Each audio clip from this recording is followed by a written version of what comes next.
If there be nothing new but that which is hath been before, how are brains beguiled, which labouring for invention bear amiss the second burthen of a former child? Oh, that record could with a backward look, even of 500th courses of the sun, show me your image in some antique book, since mind at first in character was done, that I might see what the old world could say to this composed wonder of your frame, whether we are mended, or where are better they, or whether revolution be the same. Oh, sure I am the wits of former days, to subjects worse than have given admiring praise.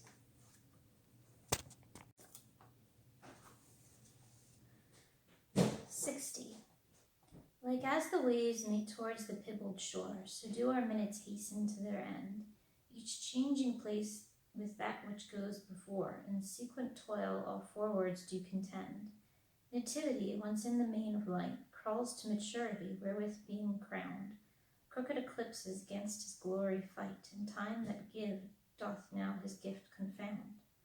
Time doth transfix the flourish set on youth, and delves the parallels in beauty's brow, feeds on the rarities of nature's truth, and nothing stands but for his scythe to mow. And yet to times in hope my verse shall stand, praising thy worth despite his cruel hand. 61. Is it thy will thy image should keep open my heavy eyelids to the weary night? Dost thou desire my slumbers should be broken, while shadows like to thee do mock my sight? Is it thy spirit that thou send'st from thee, so far from home into my deeds to pry, to find out shames and idle hours in me, the scope and tenure of thy jealousy? Oh no, thy love, though much, is not so great. It is my love that keeps mine eye awake, mine own true love that doth my rest defeat, to play the watchman ever for thy sake. For thee watch I whilst thou dost wake elsewhere, from me far off, with others all too near. 62. Sin of self-love possesseth all mine eye, and all my soul, and all my every part, and for this sin there is no remedy, it is so grounded inward in my heart. Methinks no face so gracious is as mine, no shape so true, no truth of such account, and for myself mine own worth do define, as I all other in all worths surmount. But when my glass shows me myself indeed, beaded and chopped with tanned antiquity, mine own self-love quite contrary I read, self so self-loving were iniquity. 'Tis thee, myself, that for myself I praise, painting my age with beauty of thy days. 63.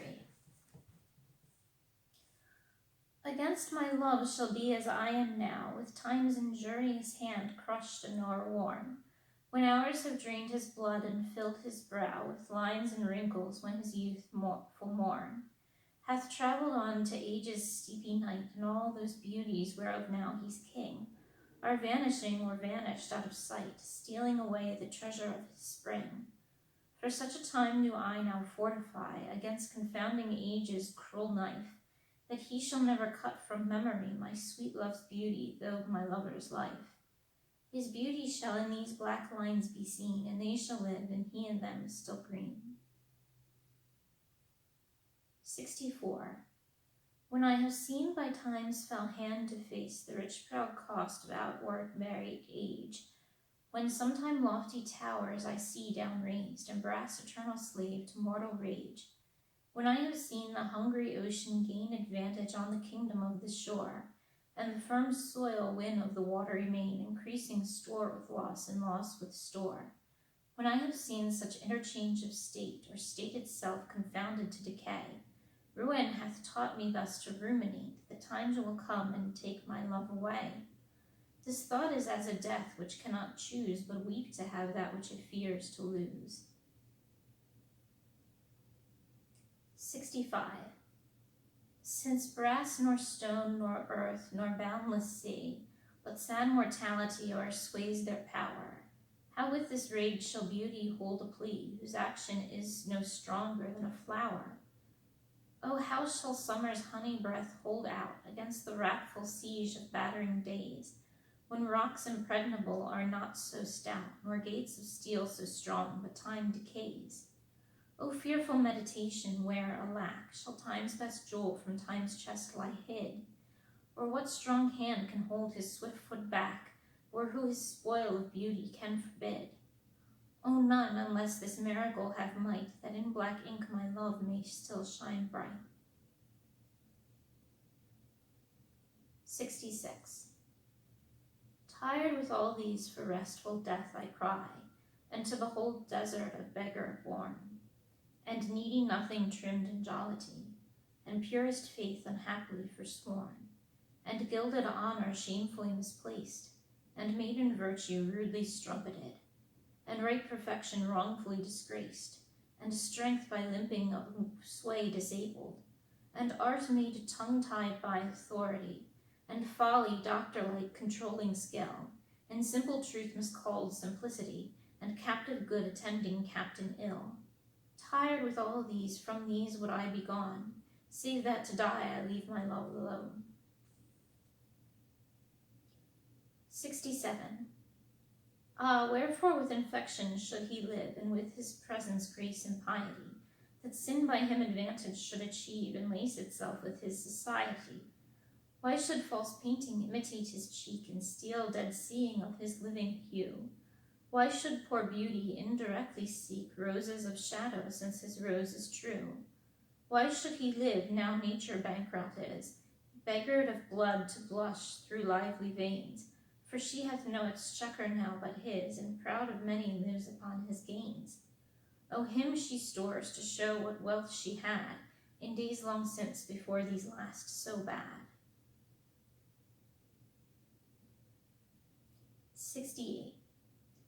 Thus is his cheek the map of days outworn, when beauty lived and died as flowers do now, before these bastard signs of fair were born, or durst inhabit on the living brow.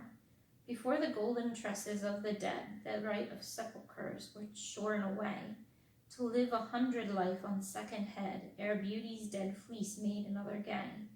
In him whose holy antique hours are seen, without all ornament, itself and true, making no summer of another's green, robbing no old to dress his beauty new. And him as for a map doth nature store, to show false art what beauty was of yore. 69. Those parts of thee that the world's eye doth view want nothing that the thought of hearts can mend. All tongues, the voice of souls, give thee that do, uttering bare truth, even so as foes commend. Thy outward thus with outward praise is crowned, but those same tongues that give thee to thine own, in other accents do this praise confound, by seeing farther than the eye hath shown. They look into the beauty of thy mind, and that and guess they measure by thy deeds. Then churls their thoughts, although their eyes were kind. To thy fair flower add the rank smell of weeds, but why thy odor matcheth not thy show? The soil is this, that thou dost common grow. 70.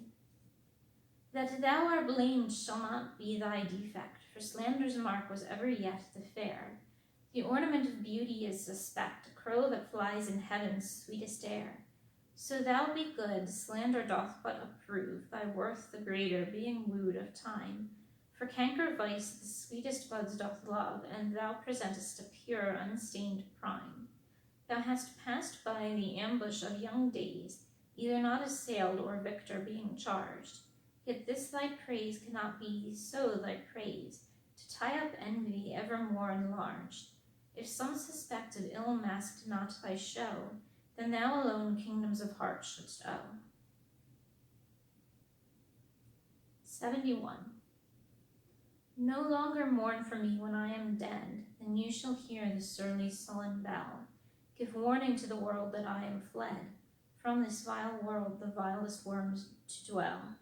Nay, if you read this line, remember not the hand that writ it, for I love you so, that I in your sweet thoughts would be forgot, if thinking on me then should make you woe. Oh, if I say you look upon this verse, when I perhaps compounded am with clay, do not so much as my poor name rehearse, but let your love even with my life decay. lest the wise world should look into your moan and mock you with me after I am gone. 72. Oh, lest the world should task you to recite what merit lived in me that you should love. After my death, dear love, forget me quite, for you and me can nothing worthy prove, unless you would devise some virtuous lie to do more for me than mine own desert, and hanged more praise upon deceased I than niggard truth would willingly impart. Oh, lest your true love may seem false in this, that you for love speak well of me untrue, my name be buried where my body is, and live no more to shame me nor you. For I am shamed by that which I bring forth, and so should you to love things nothing worth.